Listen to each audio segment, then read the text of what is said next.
अरे और कितनी देर लगेगी तैयार होने में? किसे दिखाना है जो इतना सज सवर रही हो? सभी नई बहू को देखने आ रहे हैं, तुम्हें नहीं। बस 5 मिनट, अपने बालों का जूड़ा बनाते हुए संजना ने जवाब दिया। ठीक है, जल्दी करो, मैं गाड़ी स्टार्ट कर रहा हूं। जैसे तैसे तैयार होकर संजना बाहर आई तो देखा सारे घर की खिड़कियां खुली है। लाइट, पंखे, टीवी सभी चल रहे हैं। जल्दी जल्दी लाइट, पंखे, टीवी और खिड़कियां बंद करके वह बाहर आई और दरवाजे पर ताला लगाकर गाड़ी में बैठ गई। गौतम बोला, पता नहीं कितना वक्त लगता है तैयार होने में। हमेशा तुम्हारी वजह से देर हो जाती है। वहां जाते ही मुझे सुनना पड़ेगा। संजना का मूड खराब हो गया और वह उस वक्त रुआंसी हो गई जब उसने देखा कि अपनी देवरानी की मुंह दिखाई के फंक्शन में वह वैसे तो जैसे तैसे ठीक से तैयार हो गई, लेकिन पैरों में स्लीपर पहनकर आ गई। वह गौतम से रुकने का कहती कि उससे पहले ही वह भड़क उठा और संजना चाहकर भी कुछ न बोल पाई। संजना सोचने लगी, कहीं भी जाना हो तो हमेशा उससे मुश्किल से आधा घंटा पहले ही पता चलता है। इस आधे घंटे में उससे उम्मीद की जाती है कि वह खुद भी तैयार हो जाए और बच्चों को भी सलीके से तैयार कर दे। साथ ही कांच की चूड़ी, बिछिया, पायल, सिर पर सिंदूर और गले में मंगलसूत्र तो होना ही चाहिए और बिंदी भी बड़ी ही होनी चाहिए। इसमें जरा सी चूक भी बर्दाश्त तो नहीं की जाती थी। खैर, जैसे तैसे साड़ी से पैरों को छुपाते हुए फंक्शन अटेंड किया। चेहरे पर एक मुस्कान ओढ़ के रख ली और सभी नाते रिश्तेदारों का स्वागत, खान पान और आराम का ख्याल रखने लगी। बड़ी बहू जो है इस घर की, जिम्मेदारी तो बनती है उसकी। आज से ठीक 4 साल पहले ढेर सारे रंग बिरंगी सपने संजोए कुमकुम लगे कदमों से अपने पिया के घर पर पहला कदम रखा था संजना ने। फिर पिया के साथ कलेवा खोलना, थाल उठाई, जुआ जुई, मुंह दिखाई जैसी कई रस्में निभाई थी और इन रस्मों को निभाते, शर्माते, डगमगाते वह कब गौतम के करीब आ गई उसे पता भी नहीं चला। पिया के प्यार की मदहोशी में मदहोश दिन बड़े अच्छे कट रहे थे। वह गौतम के प्यार में इस कदर डूबी हुई थी कि सास ससुर से मिलने वाले तानों और उलाहना को अनसुना कर दिया करती थी। बड़े ही धैर्य के साथ वह अपनी गृहस्थी में रमने की कोशिश कर रही थी। पर कहते हैं ना कि हर दिन एक समान नहीं होते। जहां खुशियां आती है वहीं गम की परछाई भी पीछे पीछे आ ही जाती है। संजना हर नई नवेली दुल्हन की तरह घर के सभी सदस्यों का मन जीतने की कोशिश करती, सबकी जरूरतों का ध्यान रखती, सासू जी की हर बात को बिना किसी तर्क वितर्क के मानती। पर फिर भी उसे महसूस होता था कि शायद कोई कमी रह गई है मुझसे। इसीलिए कोई घर में उस तरह से खुश नहीं होता जैसे मेरे मम्मी पापा होते थे। कैसे मेरे मम्मी पापा मेरी एक छोटी सी उपलब्धि पर या छोटी सी सफलता पर ही बड़े खुश हो जाते थे, मुझे प्रोत्साहित करते थे। कोई भी नई सब्जी या पकवान बनाना सीखती थी तो तारीफ भी करते और अगर कोई कमी रह भी जाती तो इस तरह से बताते कि मैं दुगुने उत्साह के साथ उसे सुधारने में लग जाती। लेकिन यहाँ तो जरा सी चूक होने पर ही इतना बुरा डांटते हैं कि रोना ही आ जाता है। कभी याद नहीं आता कि पापा ने कभी जोर से डांटा हो। वह तो ससुराल आकर पता चला कि डांटने वाले पापा भी होते हैं। पीहर में तो पापा ने हमेशा बचाया ही है माँ की डांट और मार से। पर माँ पापा ने संस्कार ही ऐसे दिए कि बड़ों के सामने बोला नहीं जाता, चाहे खुद की गलती हो या ना हो। सब कुछ चुपचाप सुनती और कोई गुंजाइश होती तो सुधारने की कोशिश करती। कभी कभार ज्यादा परेशान हो जाती तो सोचती गौतम से कहूं, पर अगले ही पल अपना फैसला बदल लेती क्योंकि वो समझती थी कि गौतम विश्वास नहीं करेंगे। उनके सामने कभी ऐसा हुआ नहीं, इसलिए जो भी बात होती गौतम की गैर मौजूदगी में ही होती थी, तो वह भला कैसे विश्वास करते। अरे संजना, किन ख्यालों में डूबी हुई हो और ये चाय किसके लिए बना रही हो? एक कप मुझे भी देना। संजना वर्तमान में लौट आई और अपनी ताई सास के पैर छूकर बोली, नई बहू के मम्मी पापा के लिए बना रही हूँ, आपके लिए भी बना देती हूँ। ताई सास कहती है, संजना तुम्हारे पीहर से कोई नहीं आया? संजना बोली, नहीं, कोई नहीं आया क्योंकि किसी ने बुलाया ही नहीं और आप तो सब जानती है ये हमेशा की बात है। ताई सास बोली, अरे तो तुम क्यों देवरानी के पीहर वालों की आवभगत में लगी हुई हो? तुम्हारे तो पीहर वालों को पूछते भी नहीं, ये भेदभाव नहीं है क्या?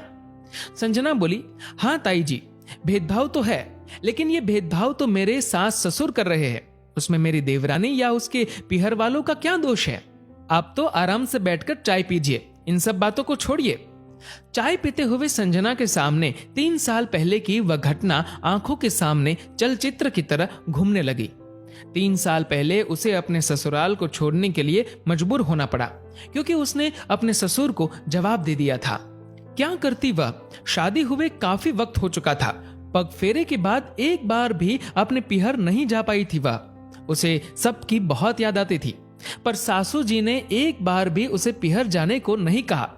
जब भी वह जाने का पूछती, उसे कई घंटों तक जवाब ही नहीं देती, या एक के बाद एक काम बताती जाती और उसे करते करते शाम हो जाती। फिर उसकी सास कहती, तुम गई नहीं? वह मन मारकर रह जाती। एक दिन संजना ने ठान लिया कि सुबह जल्दी तैयार होकर गौतम के साथ ही निकल जाएगी। उस दिन उसने सुबह जल्दी उठकर नाश्ता और खाना साथ ही बना दिया और गौतम के साथ जाने को तैयार हो गई। जैसे ही सासू जी ने संजना को तैयार देखा, वह नाराज सी हो गई। बोली, ये क्या, सुबह सुबह कहां जा रही हो? घर के काम कौन करेगा? मैंने नाश्ता और खाना बना दिया है, मैं पिहर जा रही हूँ। संजना का इतना कहना था कि ससुर जी चिल्ला के बोले, किसकी इजाजत से पिहर जा रही हो? संजना से भी इस बार रहा नहीं गया।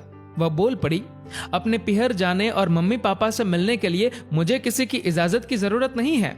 आपको कैसा लगेगा जब आपके बेटे को आपसे बात करने के लिए इजाजत मांगनी पड़े? और मैं तो हमेशा पूछती थी, लेकिन कोई जवाब ही नहीं देता था, तो मैंने भी सोच लिया अब किसी से नहीं पूछूंगी। इतने वक्त का गुबार और गुस्सा संजना के शब्दों में झलक रहा था। आज न उसे माँ के संस्कार याद आ रहे थे, ना ही पिता की सीख। उसे याद रहा तो सिर्फ वह तड़प और बेबसी जो इतने महीनों से वह महसूस कर रही थी। एक माँ बाप अपने बेटी को कितने प्यार से पालते हैं, बड़ा करते हैं, हर ख्वाहिश पूरी करने की कोशिश करते हैं और साथ ही उसे संस्कारित करते हैं, क्योंकि उसे पराये घर जाना है। लेकिन बेटी तो माँ पापा के साथ 27-28 साल रहती है। उसे उनसे बात करने के लिए इजाजत नहीं लेनी पड़ती। वह जब चाहे तब बात कर सकती है, उनसे रूठ सकती है, उन्हें मना सकती है, लेकिन शादी होते ही उम्मीद की जाती है वह अपने माता पिता को भूल जाए। सिर्फ तब याद रखे जब ससुराल में कोई रस्म निभानी हो और तोहफों की बरसात करनी हो। ऐसा क्यों? किसने हक दिया आप सबको? और ये पति पता नहीं किस मिट्टी के बने हुए हैं। सही को सही और गलत को गलत कहने में किस बात का डर लगता है? कहते फिरते हैं तुमसे बहुत प्यार करते हैं और मौका मिलने पर जताते भी नहीं है, पर ऐसे प्यार का क्या अचार डाला जाए? जो अपनी पत्नी के साथ खड़ा नहीं हो सकता, उसके पक्ष में एक बात नहीं बोल सकता। संजना के इतना कहते ही गौतम उस पर बरस पड़ा। बोला, ये किस तरह से बात कर रही हो तुम? संजना आंखों में आंसू लिए बोली, क्या गलत कहा और क्यों कहना पड़ा? क्योंकि तुम कुछ नहीं बोलते। मैं गलत करूं तो तुम मुझसे कहो, मैं गलती सुधारने की कोशिश करूंगी। लेकिन अगर तुम्हारे मम्मी पापा गलत कर रहे हैं तो तुम चुप क्यों हो? गलत बात मुझसे बर्दाश्त नहीं होती, और जिन्होंने जन्म दिया उनसे मिले बिना कैसे रहूंगी? खुद से क्यों नहीं कहते मिल आओ, तो इतनी बात ही नहीं बढ़ती। गौतम बिना कुछ बोले ऑफिस के लिए निकल गया और संजना अपना सामान पैक करके पिहर चली गई। हफ्ते भर बाद गौतम संजना को लेने गया, उससे माफी मांगी और समझाया कि कुछ भी कहना हो मुझसे कह लेना, लेकिन मम्मी पापा के सामने मत बोलना। लेकिन संजना ने साफ मना कर दिया। उसने कहा, जिस घर में मेरे माता पिता की इज्जत नहीं, वहां मैं नहीं रहूंगी। जहां मेरे मम्मी पापा को मुझसे मिलने के लिए मिन्नतें करनी पड़े, मैं वहां नहीं रह सकती।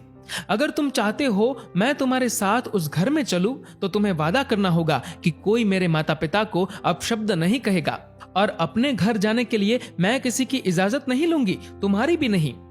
गौतम बोल पड़ा, तुम क्यों बात को बढ़ा रही हो? संजना बोली, मैं तुम्हारी बातों में नहीं आऊंगी, या तो तुम वादा करो या मुझे भूल जाओ। गौतम उस वक्त तो वहां से चला गया, पर संजना का पक्ष अपने मम्मी पापा के सामने रखने की हिम्मत नहीं कर पा रहा था। वह सोच ही रहा था कि कैसे इस समस्या को सुलझाया जाए कि तभी उसके पास उसके तबादले का ऑर्डर आ गया और उसे अपनी समस्या का हल अपने आप ही मिल गया। वह संजना को लेकर नए शहर आ गया। गौतम समझ रहा था कि उसने अपनी समस्या बहुत अच्छे से सुलझा ली।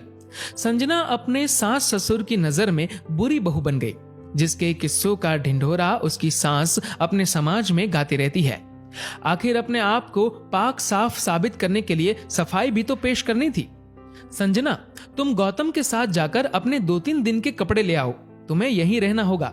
सारे मेहमान आज चले जाएंगे, पर तुम यहाँ रहोगी तो नई बहू का मन भी लगा रहेगा। सासू जी ने जैसे ही संजना को आदेश दिया, संजना बोली, माफ कीजिएगा माँ जी, मैं नहीं रुक पाऊंगी। मुझे मम्मी को हॉस्पिटल दिखाने जाना है और 1 हफ्ते तक जब तक यहाँ हूँ उन्हीं के पास रहूंगी। मैं कौन सा रोज आ पाती हूँ। रही बात नई बहू की, उसका मन लगाने के लिए देवर जी की जरूरत है, मेरी नहीं। मैं चलती हूँ, मेरा इंतजार मत कीजिएगा। संजना ने बच्चों को बुलाया और गाड़ी के पास खड़े होकर गौतम का इंतजार करने लगी।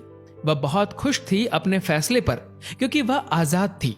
वह अपने सारे कर्तव्य निभा रही थी। सर पर पल्लू, हाथ में कांच की चूड़ी, पाजेब, बिछिया, सिंदूर सब पहना था उसने। सास ससुर के पैर भी छूती है, चाहे आशीर्वाद मिले या अपमान।